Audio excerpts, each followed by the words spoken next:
Guys, good morning. Welcome back ulit. So, another topic para sa ating mga newbie. Usapan na naman to na pag-follow natin ng mga mentor or upline or kahit sino na iniidolo natin, okay?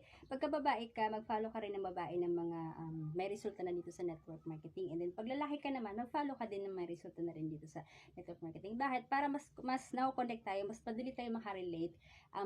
Magaya natin yung estilo nila. Although, may difference pa rin tayo. Kasi sila yon character nila yon at character mo rin yan. Okay? So, magkakaiba. Pero at least kahit paano, hindi ka, meron kang parang ginagaya. Masarap kasi yun ma-inspire ka, diba? Na meron kang ginagaya. Ay, si ganito, si mentor, nag-post siya ng ganito, nakapag-travel siya ng ganito.